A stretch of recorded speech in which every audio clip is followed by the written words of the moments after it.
Bismillahirrahmanirrahim. Assalamualaikum warahmatullahi wabarakatuh. Best.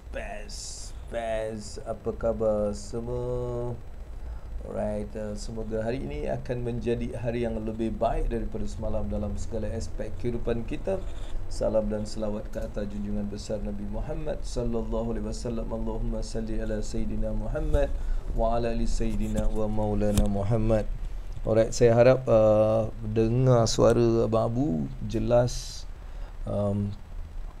Alright, dan bagaimana keadaan di sana? Tak kisah awak ni daripada mana, apa keadaan di sana dan dari mana anda, dan jangan lupa untuk tekan love banyak-banyak. Okey, kita ada beberapa adik-beradik dah pun masuk. Kita ada siapa ni? Alright, kita ada Taufik dia cakap, Assalamualaikum Abang Abu, handsome, saya join daripada wilayah Persekutuan Labuan. Alright, sebab dia cakap saya handsome, maka dia akan terima satu tepukan.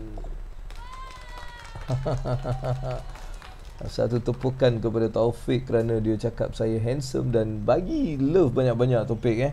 Tapi daripada Labuan bagi love banyak-banyak, supaya abang rasa macam best gila ni dapat love banyak-banyak ni. Sambil love jangan lupa kita beristighfar. Astaghfirullahalazim, astaghfirullahalazim, astaghfirullahalazim, astaghfirullahalazim, astaghfirullahalazim, astaghfirullahalazim, astaghfirullahalazim. Banyakkan beristighfar, banyakkan berselawat, banyakkan zikir-zikir. Apa saja yang boleh keluar dalam mulut ni zikir yang bagus kita teruskan. Alright, kita ada Syukur, Jeb Syukur.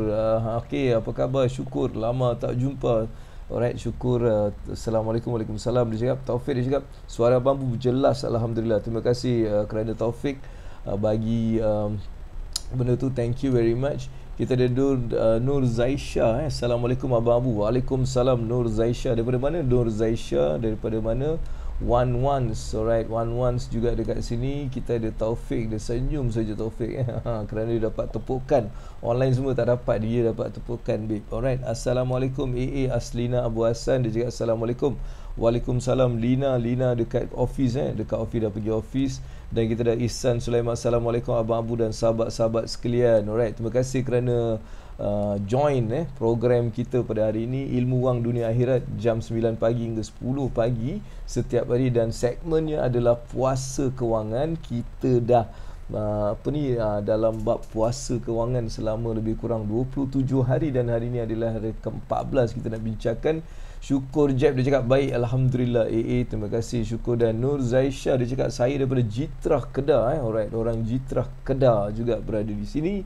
Nampaknya budak-budak Singapura mana ni, adik-adik Singapura belum bangun lagi ke? Hari ni hari Selasa.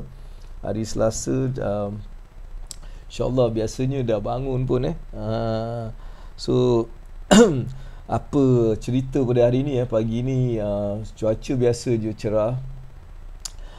Dan semua best sangat, Alhamdulillah. Dan hari ini pasaran saham juga dijangka best. Kita tengok macam mana permulaannya nanti. Alright. Dan kita nak just tengok the movers. Okay. Wow, betul tu, fokus. Memang kita nak kena fokus sekarang. Alright.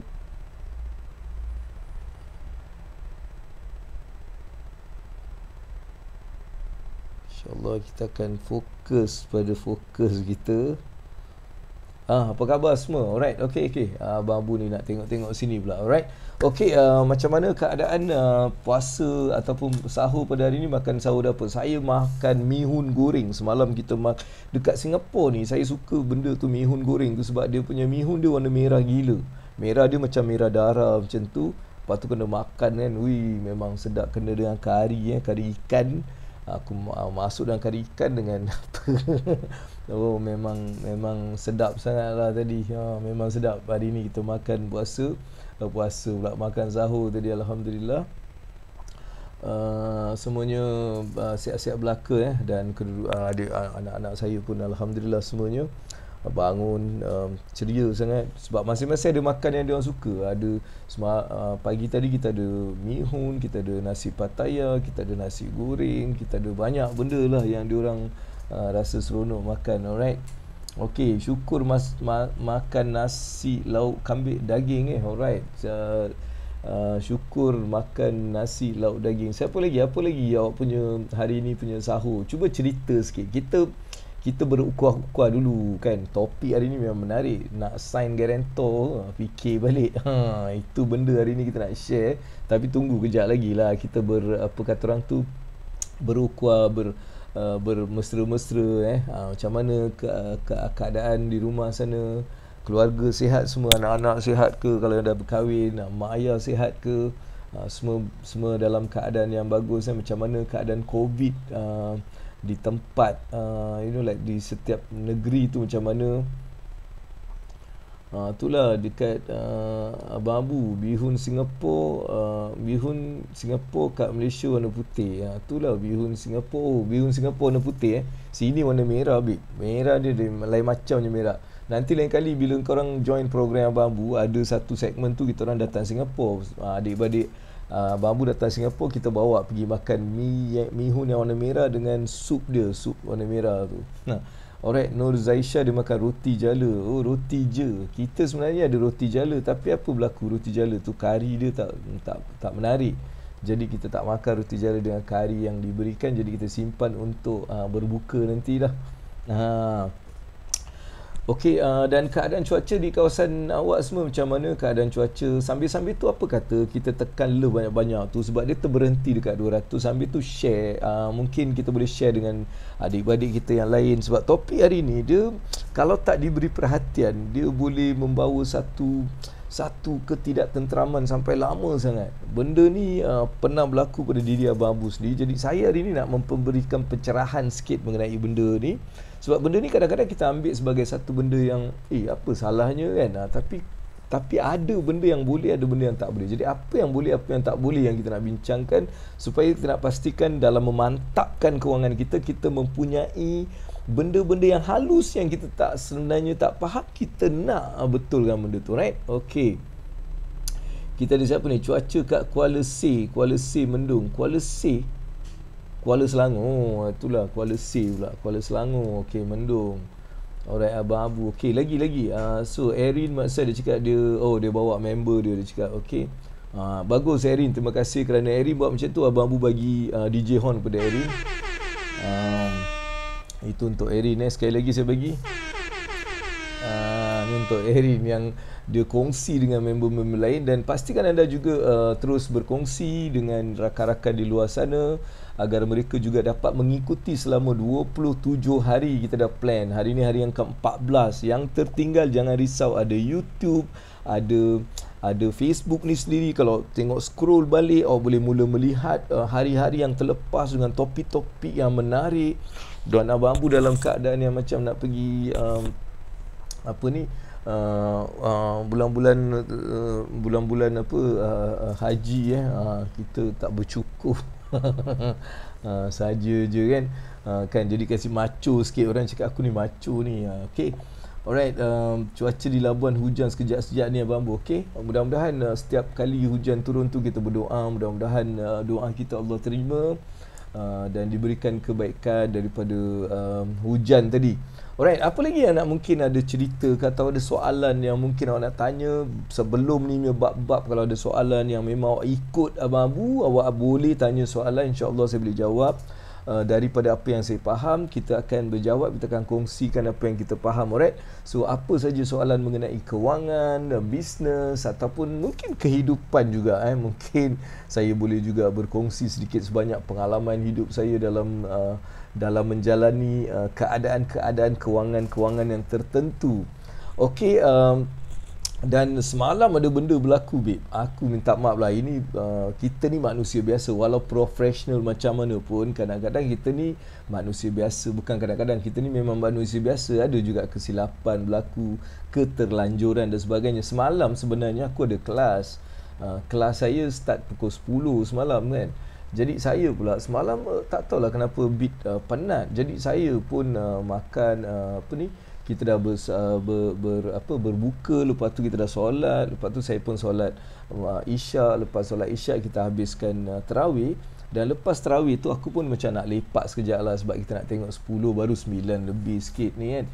Aku cakap lah lepak sekejap. Sekali saya tertidur sampai pukul 10.40 baru sedar. La ilaha illallah, sedar-sedar macam aku ada kelas ini kan. Lepas tu saya pergi, saya WhatsApp dekat grup, saya cakap alamak, semua dah tanya bila kelas ni hari ni kelas ni pukul 9.30 ke 10 ke 10.30 ke, dia macam dah pening. Jadi saya pun cakap minta maaf lah, saya tertidur lah, minta maaf sangat. Jadi kita tangguhkan pada hari ini. Jadi hari ini insya-Allah kita akan ada kelas, sekejap lagi kita akan ada kelas tu. I mean pukul 10 malam lah, 10 malam hari ini insya-Allah, right? Okey. Okey, kita nak tengok lagi apa yang sedang berlaku. Alright. Okey. Jadi itu yang berlaku semalam. Aduh, morning AA, tak apa, AA rehat. Semalam tu tertidur lah, baru nampak fresh. Yalah, aku pun dah rehat dah. Semalam tak, dia bukan pasal rehat, dia tertidur. Bukan rehat tau. Aku nak lepak kejap sebab lepas tu aku punya family pun pandai. Dia orang sengaja tak nak kejut aku. Padahal aku dah bagi tahu, mungkin dia orang pun lupa kan. Dia orang tak kejut, dia tengok aku macam dah lena dekat bilik aku, dia orang pun biar je. Aku sedar-sedar sendiri 10.45. Datang-datang, ya Allah, dah pukul 10.45, macam mana nak sambung kelas kan. Nanti lambat pula habis pukul 1 ke apa. Jadi saya pun stop lah. Itulah yang kadang-kadang berlaku dalam kehidupan kita kan. Kita dah plan benda tu macam bukan kita tak nak, tapi macam dia memang tak jadi. Mungkin ada kebaikan kat situ, kita belajar something supaya lepas ni berhati-hati. Pastikan kalau ada kelas, kau jangan nak lepak-lepak, kau letak kau kejut ataupun suruh orang kejut. Itu pelajaran yang saya dapat semalam kan. Kau orang pun mesti ada macam tu juga, betul? Okey, jom kita ada soalan tak? Kau orang ada soalan ke untuk Abang Abu? Boleh dipersilakan untuk tanya soalan-soalan apa sajalah soalan. Sambil tu terima kasihlah kerana yang tekan dan hadir pada hari ni. Siapa yang cakap macho Abang Abu handsome, you akan dapat benda ni. Alright, hari ni kita ada seorang je yang dapat, dan yang share hari ni dia share, dia dapat DJ Horn sebab dia share pada orang. Kepada anda yang lain juga nak share, tolong share. Alright, letakkan hashtag puasa kewangan tu, puasa kewangan, hashtag puasa kewangan, hashtag Abang Abu, hashtag you must meet Abang Abu, supaya orang dapat juga cari produk, cari program kita ni. Bila dia tekan je, nanti insya-Allah dia akan keluar, dan saya juga akan memerhatikan siapa yang ada komen cantik-cantik, apa yang dia belajar ataupun sedikit benda yang dia nak berkongsi dari segi pengalaman selama 14 hari ni dia belajar dengan Abang Abu. Dia upload dekat social media dan dia tag Abang Abu. Pastinya saya akan tengok, dan bila saya tengok pastinya awak akan dapat sesuatu yang istimewa nanti. Alright, okay. Apa aku nak tanya tadi? Yes, soalan. Tak ada ke soalan hari ni? Macam tak ada soalan. Mungkin Suhaimi tak ada kot. Suhaimi tu kalau ada, dia akan tanya soalan dulu kan. Suhaimi belum masuk lagi. Yang lain, come on, ada tak soalan? Dan hari ni kita topik ni interesting. Topik yang mungkin macam tak terlintas pun. Kadang-kadang benda ni apa kena mengena dengan kewangan, dengan puasa kewangan? Macam Bambu cerita, puasa kewangan adalah satu program untuk memantapkan kita punya kewangan dalam segala aspek kewangan. Macam mana halus pun dia punya benda tu, kita cuba nak juga addresskan supaya kita faham sangat apa implikasi benda-benda yang kita nak bincangkan dan apa kena mengena benda ni dengan kewangan. Alright, apa kena mengena dengan kemantapan kewangan? Itu yang sebenarnya Bambu nak kongsikan kepada anda dalam topik hari ini. Berapa orang yang kat sini pernah macam sign tau, dia macam okey lah dia jadi guarantor ke, dia jadi sign sana, sign sini, ada tak macam kita pernah macam just sign tanpa kita faham apa sebenarnya, kita cakap alah sign je, ada macam tu tak? Ini masa dulu memang aku pun sama juga macam tu. Tapi bila saya cakap macam tu, jangan pula awak tak sign untuk contohnya macam introducer. Kita nak introduce dekat bank kan. Kadang-kadang bank ni bila nak buka account dia minta introducers. Yang itu tak ada masalah. Yang tu memang tak ada masalah. Itu you can actually introduce, you bantu orang kan. Itu okey. Tapi bila datang bab nak sign untuk guarantor, alright, guarantor seseorang untuk mendapatkan loan ataupun satu financial punya benda, maka saya nak cakap awak kena fikir dulu, alright. Tapi sebelum tu let me just answer this question yang daripada Ihsan Sulaiman ni. Alright, saya ada loan kereta lebih kurang 10,000, ikut agreement tinggal 2 tahun untuk bayaran. Saya nak sangat settle lump sum, but saya tak ada simpanan. Kalau saya jual barang personal untuk settlekan loan, atau ni bijak atau kurang bijak, just follow agreement untuk 2 tahun. Okey, kalau barang personal tu, saya rasa untuk kereta ni lah, ini pendapat saya lah Ihsan, pendapat saya, bila bak kereta 10,000 ni, kalau ada lebihan 10,000 daripada mana-mana tu, awak nak settle, tak ada masalah. Tapi kalau ada rasa awak perlu nak jual something yang mungkin awak perlukan, contohnya ada laptop, nak jual laptop tu lepas tu ambil duit tu, mungkin tu awak kena fikir dululah kan. Pada saya kereta ni dia satu benda yang sebenarnya memang tak ada apa-apa implikasi yang luar biasa bila kita bayar penuh. Pada saya, you boleh simpan duit yang awak ada tu dan setiap bulan awak bayar secara auto debit pun tak apa, lagi bagus pada saya lah kalau ada disiplin, awak orang yang disiplin. Tapi kalau ni jenis yang memang tak disiplin, saya rasa kalau ada duit lebih tu awak settlekan terus supaya awak tak ada macam terbelanja lepas tu terkapai-kapai, tak nak. Semua ni strategi ni kan, semua strategi dalam kewangan ni dia terpulang pada kita sendiri tau. Macam mana kita punya disiplin terhadap kewangan kita. Kita sendiri yang kita tahu pasal kita, betul. Kita ni tahu kalau ada duit lebih aku akan buat benda ni, akan buat benda ni. Jadi aku rasa kalau lebih baik aku settlekan benda ni, at least aku bayar separuh ke, aku bayar berapa ke, whatever. Bukan sebab aku dapat sesuatu kebaikan daripada benda tu. Sebab kau bayar lump sum macam mana pun, saya tak rasa awak akan dapat mengurangkan awak punya interest ataupun awak tak. Tapi dia memberikan awak satu ketenangan sebab awak dah settle separuh. Sebab awak ni jenis yang memang tak boleh nak ada duit lebih awak belanja. Orang macam tu kan, macam tu memang patut saya galakkan untuk settlekan benda tu. Saya pernah siap kena blackstreet lagi sebab jadi guarantor. Tahu ni bagus pengalaman ni kan. Ada pengalaman ada orang yang pengalaman. Okey, salam AA yang handsome. Engkau kena senyum lebih lah. Ni hari question as of now, siapa yang in the first sekali yang dia akan dapat idea istimewa tu? Engkau cakap-cakap tapi mestilah ada proof yang kau ada track down, baru macam semangat gitu. Maafkan aku mencela. Okey, yang ni kau tak boleh question sebab dia bukan aku saja yang check benda ni, sebab aku ada group aku yang akan check. Diorang akan bagi tahu aku dari pandangan diorang tu akan bagi tahu aku. Jadi saya tak nak macam buat keputusan ni takut aku bias. Nanti aku bagi engkau pula kan. Aku bagi engkau tak, nanti nampak macam bias lah kan. Jadi aku tak nak bias. Benda ni aku serahkan pada 1, 2, 3 orang yang sebenarnya sedang melihat benda tu, dan mereka yang akan update aku siapa yang regular, siapa yang bagi whatever semualah. Jadi engkau tak perlu risau. Okey. Siti Al-Amin, Assalamualaikum AA dan geng. Pagi semua, best puasa kewangan. Alright, itu dia. Okey, jadi Itu pandangan saya, Ihsan. Kalau Ihsan nak buat macam tu, saya rasa itu terbaiklah. Kalau you jenis yang boleh kontrol duit, saya rasa duit tu kita boleh gunakan untuk banyak benda lain lah kan, ataupun sebagai satu simpanan kecemasan kita. Mungkin ada keperluan-keperluan yang mungkin kita tak sedar akan berlaku, maka itu akan menjadi satu bentuk bantuan lah kalau kita boleh adakan benda tu. Itu pandangan dan pandangan peribadi saya. Tapi sekali lagi saya cakap, segala-galanya bergantung pada individu tu sendiri. Kita nak tahu banyak aspek sebelum kita boleh buat satu decision. Dia macam main saham juga. Sebelum kita nak buat decision nak beli ke nak jual benda ni, kita perlu buat sedikit kajian mengenai saham tu. Apa sebenarnya kedudukan saham tu, right? So itu cara yang selalunya terbaik lah. Okay? Alright, ada lagi ke soalan? Assalamualaikum, Asana yang handsome dan manis. Alright, disebabkan kerana perkataan handsome dan manis ni, aku terpaksa bagi dia satu. Alright, itu. Okay, apa kata lagi, kita nak cerita pasal benda nak sign topik hari ni. Topik hari ni kita nak sign guarantor. Fikir balik pada Abang Abu, sebab saya rasa ramai orang tak faham apa implikasinya jika apa-apa berlaku bila kita sign sesuatu guarantor ni. Right?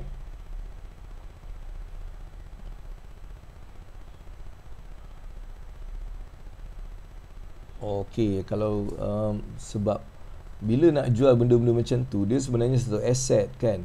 Daripada jual, saya rasa Ihsan ni soalan bagi Ihsan. Daripada jual tu, saya rasa lebih baik kalau kita boleh fikirkan apa yang aku boleh buat dengan benda ni. Sebab kalau jual benda-benda macam ni, mungkin kalau tak pakai langsung tu lain lah. Tapi kalau awak memang ada satu skill dalam fotografi ni, saya rasa banyak benda kita boleh buat duit kan dengan fotografi ni. Cuba fikirkan apa lagi yang kau boleh buat dengan fotografi punya duit ni. Dengan fotografi ni, berapa kau bayar kereta? Sebulan kereta berapa bayar? Cuba fikirkan macam mana dengan fotografi ni aku boleh create that much of amount of money setiap bulan.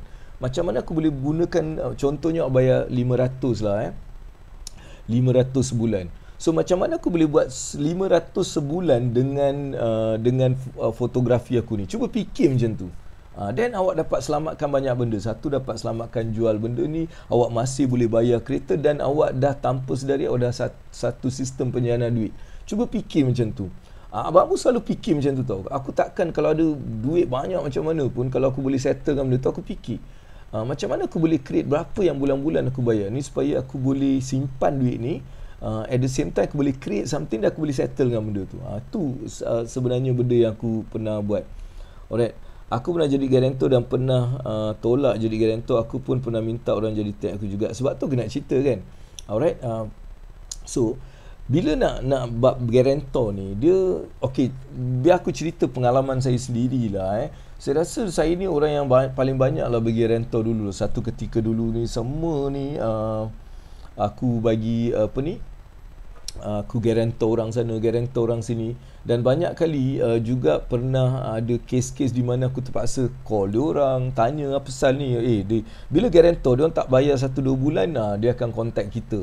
Lepas tu kita ingatkan balik, brother, nanti dia orang cakap ada macam tu. Ada satu kes dia terus lari, dia terus hilang, dia tak ada. Dan bukan tak ada, maksudnya dia terus menghilangkan diri dan tak boleh nak berjumpa, tak boleh nak whatever. Dan akhirnya saya terpaksa menanggung hutang tu. Dan saya seperti macam Wan cakap juga, pernah di blacklistkan disebabkan daripada hutang, bukan hutang, daripada guarantor seseorang, dan mereka tak bayar. Loan tu bukan kita punya, tapi disebabkan kita ni guarantor, maka kita lah yang bertanggungjawab untuk membayar hutang tu.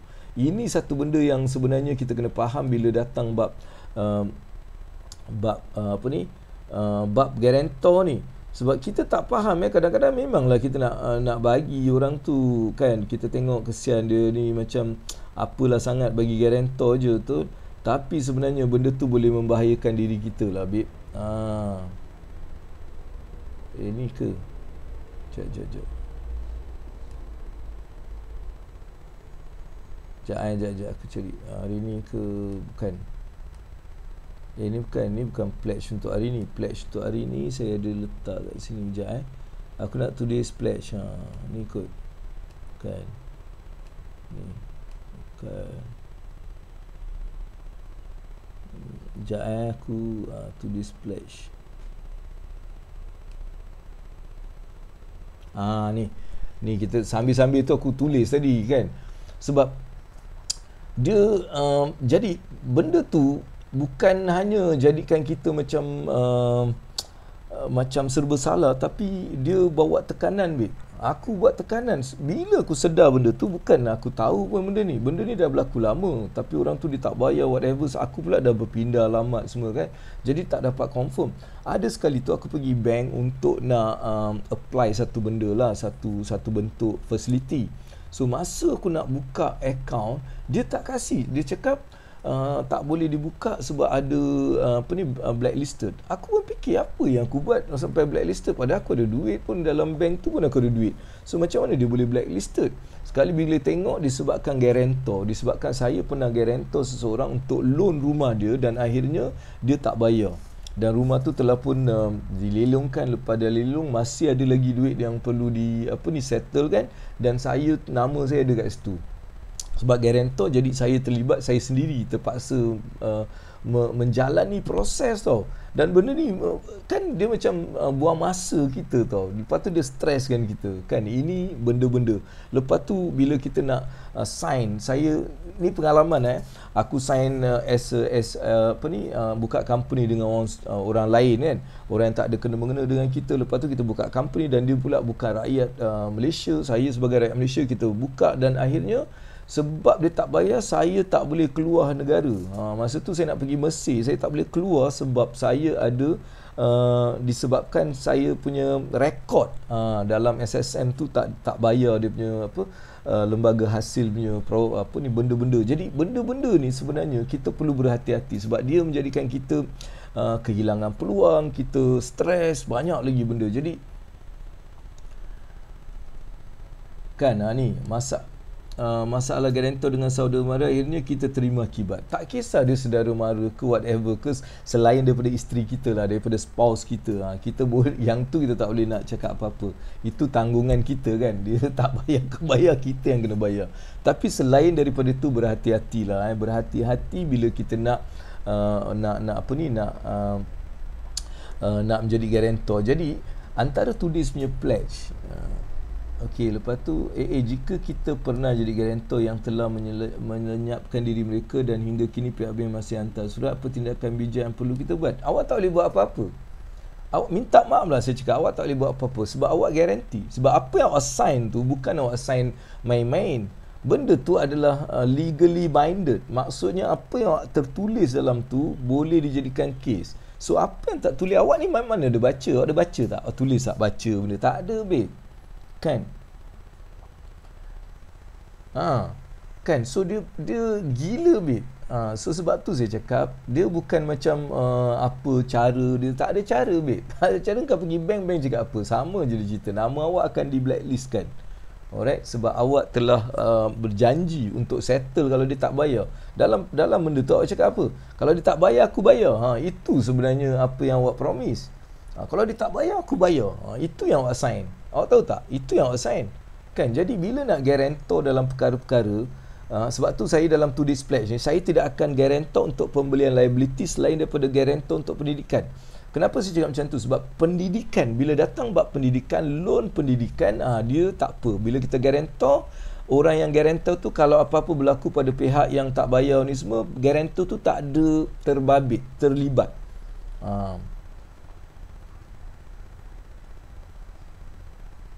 Tak, engkau jangan salahkan orang tu. Tu silap kita. Sebab tu aku cakap, first, saya tidak akan menjadi guarantor untuk pembelian liability. Apa tu liability? Bulan-bulan bayar ni. Bulan-bulan nak kena bayar, bulan-bulan nak kena bayar. Okey, awak kena berjanji yang awak tidak akan menjadi guarantor kepada pembelian liability. Selain daripada guarantor pendidikan. Orang nak pergi belajar dekat luar negeri, dia minta guarantor, saya nak pergi belajar ni. Dan awak boleh guarantor, dan guarantor tu tak ada masalah. Alright, guarantor tu tak disenaraikan sebagai guarantor untuk dapat balik duit tu semua, tak. Alright, guarantor pendidikan dia ada dia punya khas. Tapi guarantor benda liability, beli rumah, beli kereta, pinjaman bank untuk bisnes dan sebagainya, awak memang kena. Alright, sebab tu saya nak awak pledge lepas ni tidak akan jadi guarantor untuk benda-benda yang liability selain daripada pendidikan. Kalau pendidikan orang tanya, okay, fine, tak ada benda. Alright. Kedua, awak kena tahu bila awak dah garanti, saya wajib bayar sebarang hutang yang saya jadi guarantor. Itulah yang awak janji. Sebab bila awak sign tu yang awak janji. Bila dia tak bayar, awak cakap awak akan bayar. Awak akan bayar, awak cakap. Jadi awak terpaksa bayar. Nak cakap macam mana? Nak cakap dia tipu ke apa? Tak.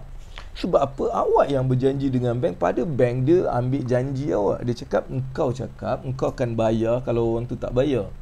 Kan, jadi sekarang dia tak bayar, jadi engkau kena bayar. Habis cerita. Jadi awak ni wajib bayar sebarang hutang yang awak jadi guarantor. Sebab itulah janji yang awak buat.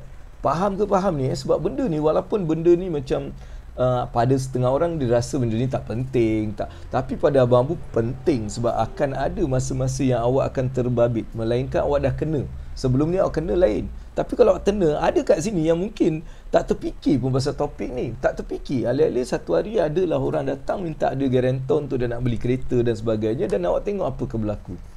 Kan, dia memang satu benda yang awak perlu betul-betul faham mengenai orang tu. Awak betul-betul tahu orang tu. Awak memang betul-betul macam kata orang tu, awak kenal dia lah.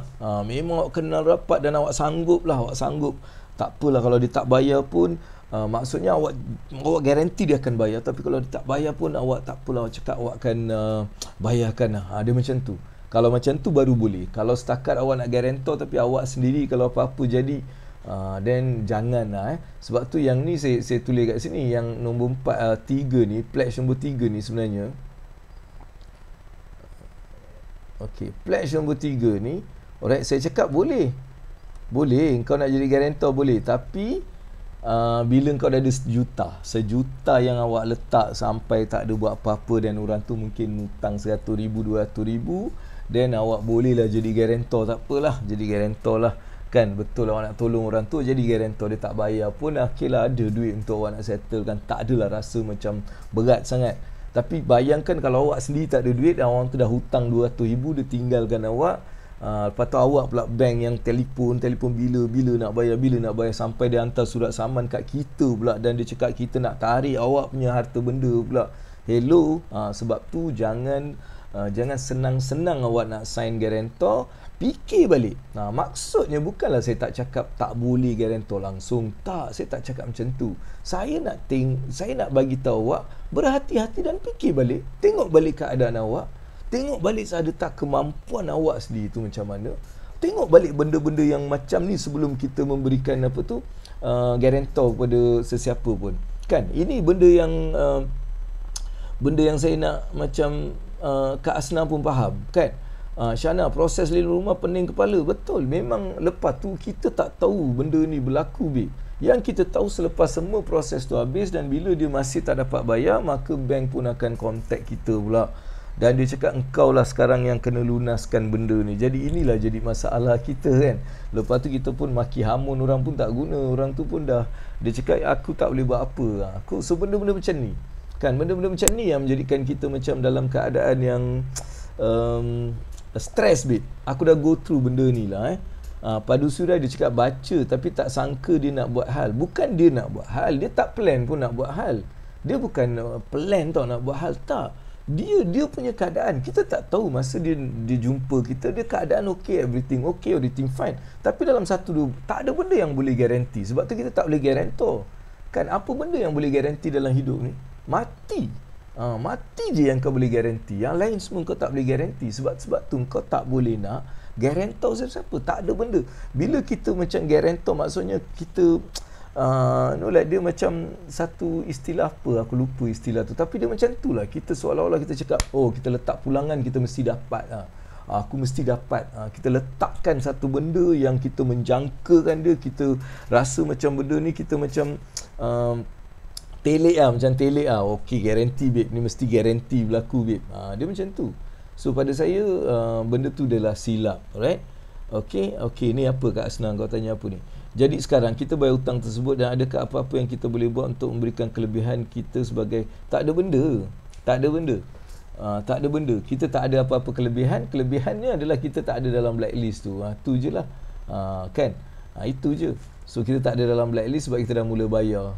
Itu je lah. Tak ada kelebihan macam awak ni baik, dia bagi pangkat ke, dia bagi awak ni bayarkan hutang orang. Okey, awak dapat pangkat Tan Sri ke, Datuk Sri ke, tak ada lah. Ataupun awak dapat pangkat dapat piala.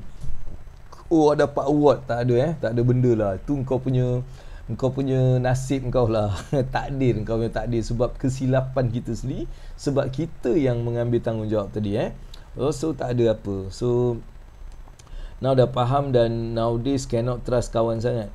Dia bukan pasal trust tak trust, itu dia sebenarnya bila cakap trust tu bukan pasal kita tak percaya orang tu, tapi kita tak tahu apa keadaan orang. Kan manusia punya hati ni kan akan berubah-ubah kan.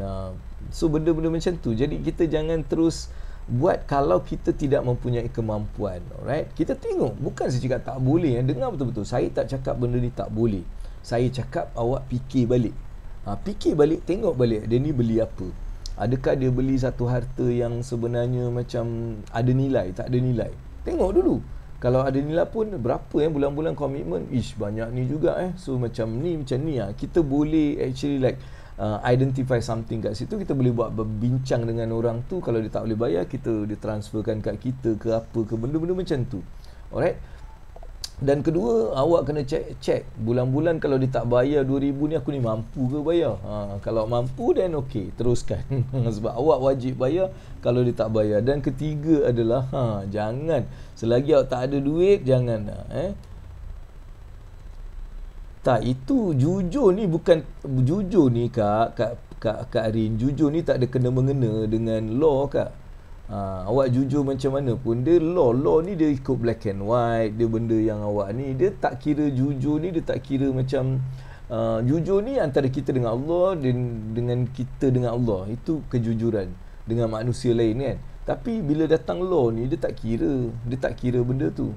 Dia tak kira awak ni tak jujur, semua tak ada. As long ada black and white, yes, you can fight the case. Kalau tak ada black and white, you lose the case. You boleh lah bawa cerita, you bawa kat social media ke apa ke whatever, still you cannot win the case. Alright, macam Abang Abu pun baru-baru ni kena juga dengan orang-orang yang tak bertanggungjawab. Dia orang tak bertanggungjawab, dah lah pakai program aku, dah ni tak bayar kat aku kan. Jadi benda-benda ni kita tak boleh nak menang sebab benda tu tak ada case. Tapi kita serahkan pada Allah. Kita cakap okey, Allah punya Allah ni lebih besar. Allah ni maha besar. Allah pasti maha mengetahui. Dia tahu apa yang baik, apa yang tak baik. Dan pastinya Allah ni maha adil dalam segala benda yang dilakukan. Jadi kita just berserah kepada dia, dan kita terus jadikan dia sebagai tempat kita berharap, dan kita terus lakukan benda yang kita buat. Okey, ini adakah insurance plan yang boleh tanggung untuk guarantor, ataupun langkah-langkah yang kita boleh ambil bila kita dah terpaksa jadi guarantor? Dia tak ada insurance, dia tak ada pada guarantor. Awak boleh check dengan insurance agent, tapi tak boleh, sebab tak ada insurance yang boleh tangguh guarantor ni. Kalau macam tu, hampus banyak orang yang akan ambil benda ni, dan guarantor selamat lah kan. Tapi tak boleh, dia tak ada benda tu. Langkah-langkah dia macam aku cakap, sebelum nak sign tu fikir balik. Okey, fikir balik. Kita tak boleh buat apa. So kita fikir balik. Sebab guarantor ni dia bukan macam keyman policy ke whatever. Tak, kita tak tahu apa boleh berlaku pada dia orang ni. Kan? So jangan ambil that risk. Okey, masa mula-mula dia cakap okey mampu bayar, tu jangan cerita lagi lah Kak Rin, benda tu dah settle dah, tak ada nak cerita-cerita. Kau cakap apa, saya dah cakap jujur tu tak ada kena-mengena dalam law. Okey, bila datang dalam law, alright, maksudnya you kena ada black and white. Tak ada black and white, jangan cerita. Dia tu lah, dia ni lah, semua takkan bring you any case. Alright, itulah. Okey, ataupun boleh kita minta something sebagai cagaran eksamen kereta yang dah bayar penuh, atau something yang valuable. Itu you buatlah perjanjian dengan dia. Itu boleh, satu cara kan. Aku guarantor, tapi aku bukan nak ni, aku nak kau tuliskan harta kau semua kat aku, boleh.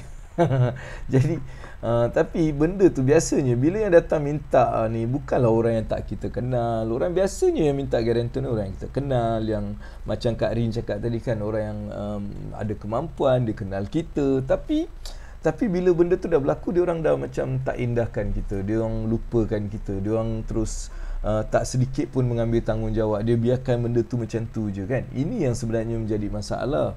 Jadi sebab itulah sebelum kita nak sign as a guarantor, fikir balik fikir balik, letakkan 3 benda yang saya dah bagi tu. Awak ada 1 juta dan awak boleh lah macam setakat 200,000, 300,000 punya benda awak boleh sign sebab awak dah ada duit. Lepas tu duit dalam bank tu pula. Bank tu pula kenal, oh dia ni okey.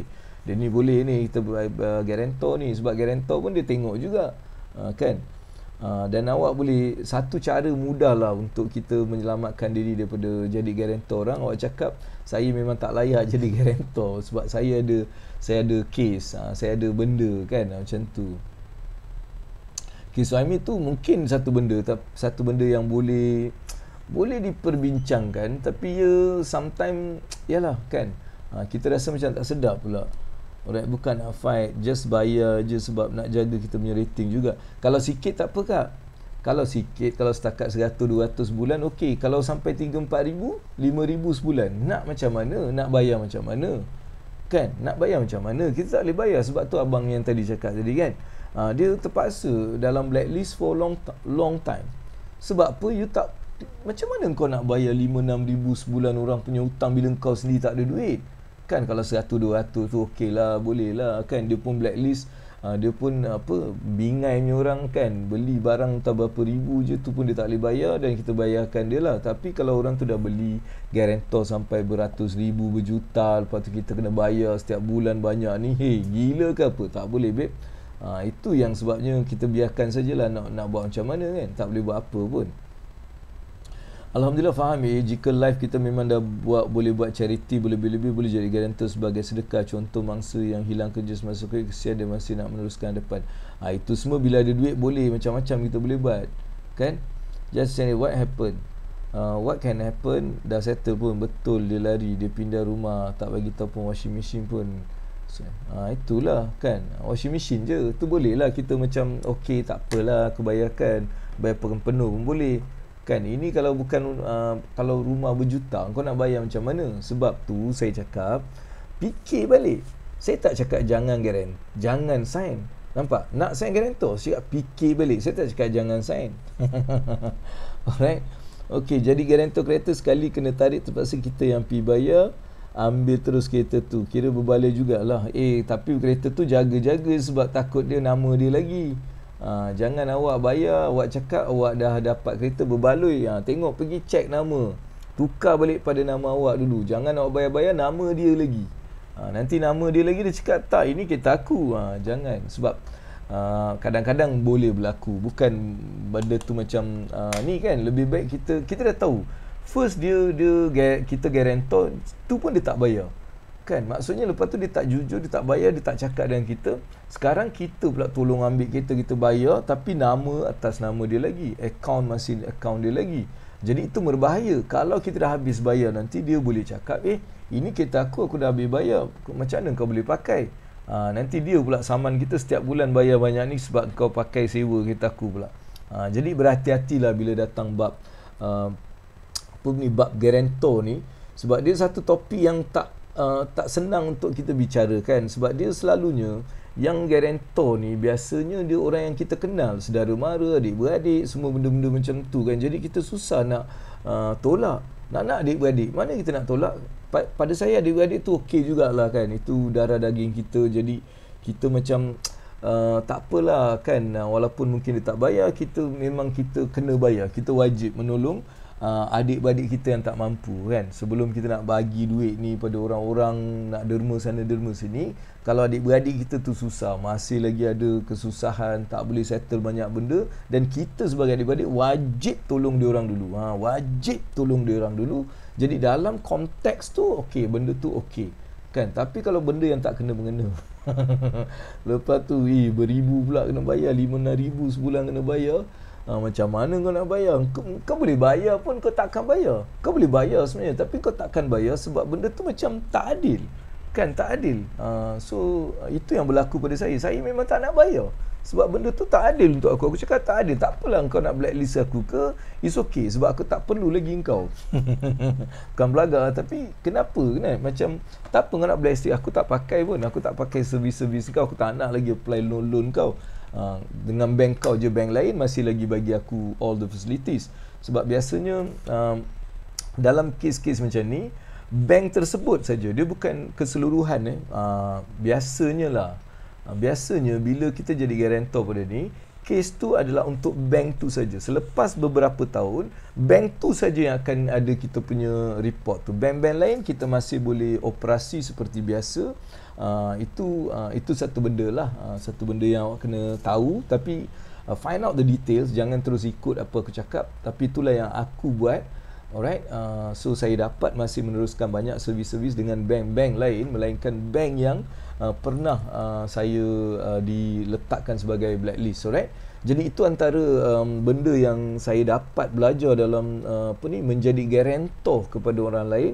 Jadi sebab tu kita fikir kan, bila nak jadi guarantor ni, pastikan fikir balik 3 benda pledge yang saya letakkan. Saya tidak akan menjadi guarantor untuk pembelian liability. Maksudnya apa-apa pembelian liability yang terpaksa bayar setiap bulan ni dan dia tak ada mendatangkan hasil, maka awak fikir jangan jadi guarantor untuk benda-benda macam ni, sebab dia sangat berbahaya.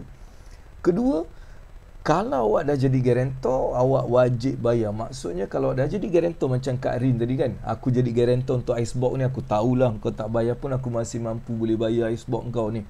Then okay. So maksudnya kita wajib bayar hutang diorang ni, sebab kita yang guarantor. Mudah-mudahan kita dapat pahala.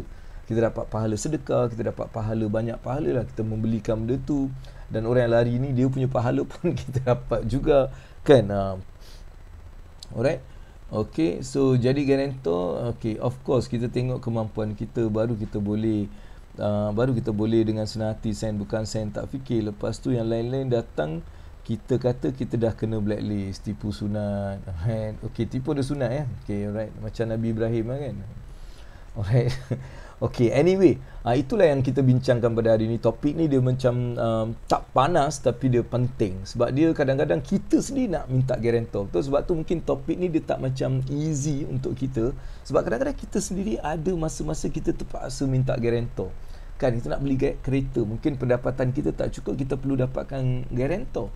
Kan, masa tu lah mungkin advice macam ni, orang rasa, Allah babu, aku sendiri nak orang guarantor aku, tapi kalau kau cakap macam ni macam mana? Jadi apa maksudnya? Maksudnya kita belum capai kemampuan kita untuk membeli benda tu. Jadi kita tingkatkan kemampuan kita.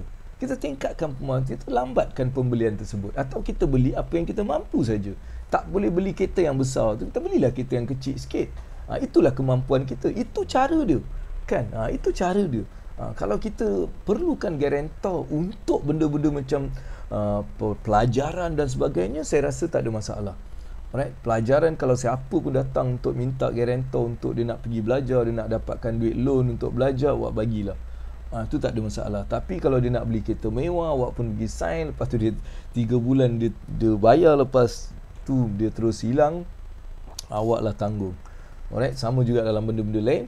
Sebab tu 3 benda ni awak fikir. Awak fikir 3 benda ni sebelum awak nak sign. Alright, ini today's pledge awak. Alright, yang ikut program Abang Abu ni, saya wajibkan awak ikut pledge ni. Maksudnya awak mestikan diri awak untuk ikut. Sebab selagi awak tak ikut apa yang saya ajar ni, awak tak akan dapat maksimum result daripada program kita puasa kewangan ni selama 27 hari ni. Awak tak akan dapat the maximum result. Sebab tu saya nak awak ikut apa yang abang bercakap. Setiap hari kita ada pledge. Betul? Setiap hari ikut the pledge. Okay, now sambil-sambil tu, ada tak lain soalan yang awak nak tanya? Alright, ada tak soalan-soalan yang mungkin awak nak tanya? Terima kasih kepada semua yang tekan love ni. Banyak betul hari ni, Alhamdulillah. Love yang begitu banyak untuk Abang Abu hari ni. Jadi saya nak bagi tepukan untuk anda semua.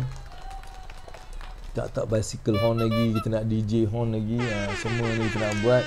Alright, dan kita ada beberapa minit lagi, dalam 10 minit untuk kita bersama. Dan hari ini saya juga ada kerja-kerja kejap lagi.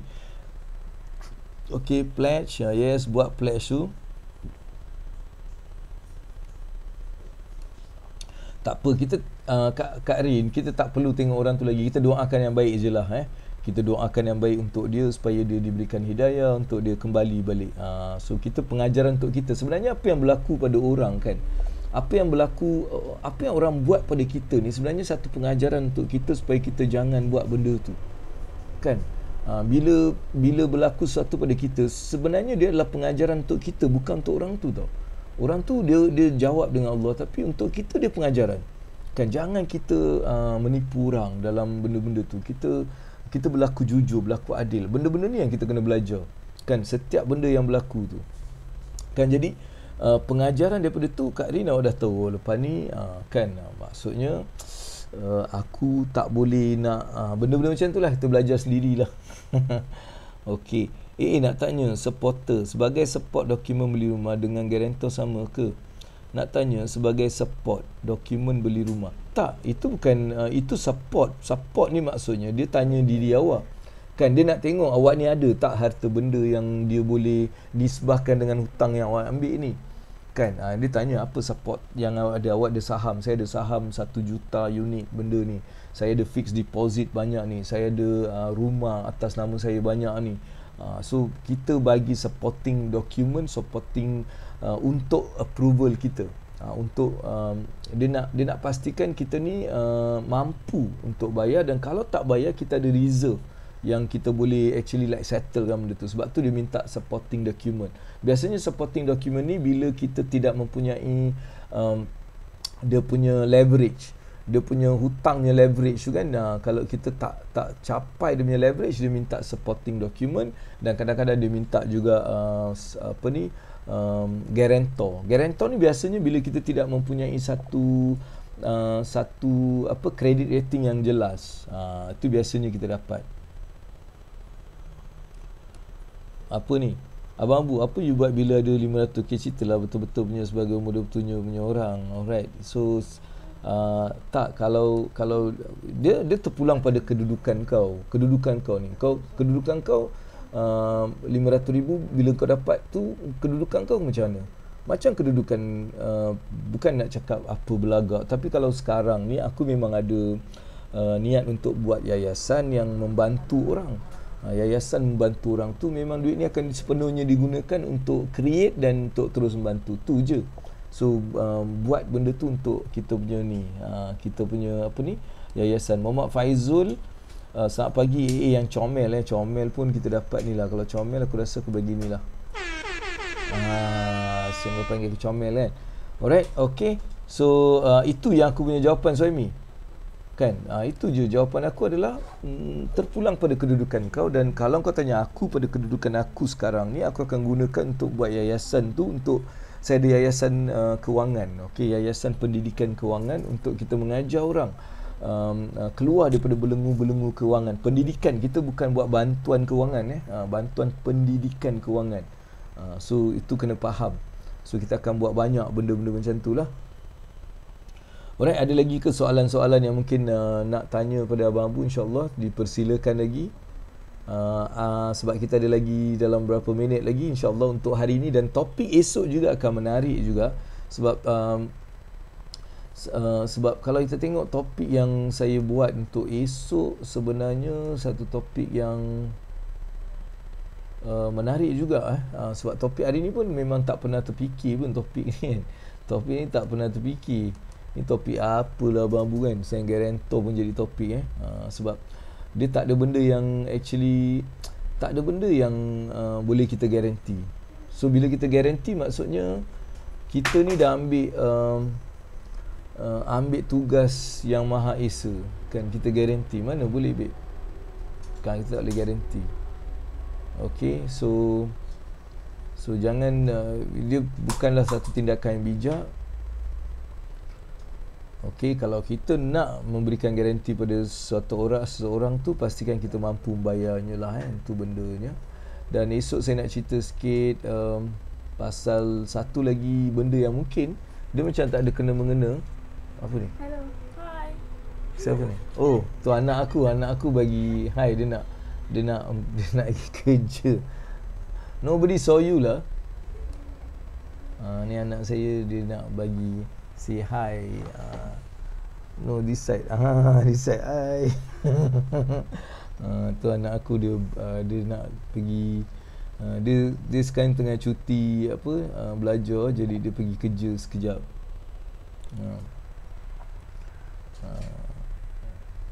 Okey. So insyaAllah kita akan bertemu lagi. Ada tak apa-apa soalan lain yang korang nak tanya ke sebelum kita call it a day? Dan adik-adik Abang Abu yang semalam tak dapat, Minta maaf kerana saya tertidur semalam. Pukul lepas tarawih tu terus macam terlelap mata sampai 10.45 baru bangun. Sekali pukul 10 kelas kan. Jadi minta maaf, malam ni kita sambung malam ni kepada soft adik-adik soft Abang Abu, insyaAllah malam ni kita ada kelas. Alright. Okay, InsyaAllah ada apa-apa lagi nak cerita kat sini. So far tu sajalah kot. Masa makin cemburu bos, saya tunggulah. Okay, InsyaAllah tu sajalah. Cantik anak AA, terima kasih.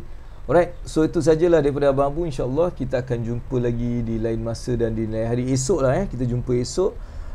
Dan doakan saya seperti mana saya juga sentiasa mendoakan anda semua. Mudah-mudahan Allah terus berikan rahmatnya ke atas kehidupan kita. Allah akan permudahkan segala urusan kita. Alright, dan Allah akan permudahkan segala apa yang kita lakukan. Malam ni nak cakap pasal apa? Ibrahim Kuyalam ini malam kelas, dia pakai Zoom. Pagi je kita cerita dekat Facebook, malam tu kelas. Dia memang kelas dalam Zoom. Tu untuk adik-beradik Abang Abu dalam kelas yang dah join. Alright, dan saya juga ambil kesempatan untuk terus mendoakan kebaikan pada anda semua. Mudah-mudahan Allah terus memberikan kita rezeki untuk terus melakukan ibadah, melakukan kebaikan, dan terus diberikan hati-hati yang terus mendoakan orang lain. Mudah-mudahan insya-Allah Allah akan terus memberikan kita untuk mengecapi dan menikmati malam Lailatul Qadar. Mudah-mudahan kita jadi orang-orang yang terima untuk mendapatkan malam yang sangat ditunggu-tunggu, malam Lailatul Qadar ni insya-Allah. Alright. So itu saja untuk hari ini. Alright, kita akan berjumpa lagi pada esok hari jam 9 pagi. Alright, saya AB lah. AA tu AB ni kelas. Aku tahulah Ibrahim Kuyalam ni kelas lain, kelas malam. Dia ada kelas malam. AB tu bila kita ada networking, Abang Abu akan bagi post dalam grup tu, insya-Allah boleh juga. Semoga ia juga seperti yang didoakan. Amin amin ya rabbal alamin. So itu sajalah. Apa khabar Abang Ibrahim, macam mana? Dekat mana sekarang? Dekat Pahang kan, kat Kuantan Abang Ibrahim Kuyalam ni dekat Kuantan tak silap Abang Abu. Alright, okay, macam mana kat Kuantan semua? Okay, jumpa malam ni insyaAllah. Shona, kita jumpa malam ni sebab malam semalam saya tak dapat bersiaran. Jadi malam ni kita jumpa dalam kelas kita insyaAllah. Alright, ada apa-apa lagi soalan ke? Kemamang Pahang kan? Kemaman Pahang kan? Kan aku ingat lagi, nampak? Aku ingatlah Abang Ibrahim. So semua sihat Abang Ibrahim So insya-Allah lah kita jumpa lagi pada esok pagi. Jangan lepaskan program puasa kewangan 27 hari. Kita dah masuk hari ke-14. Yang tak dapat tengok, awak boleh ulang balik dengan tengok dekat YouTube Abang Abu Mekanik Wang ataupun di Facebook ni sendiri. Awak boleh scroll bawah untuk dapatkan topik-topik sebelum ni daripada hari 1 sampailah hari yang ke-14 ni.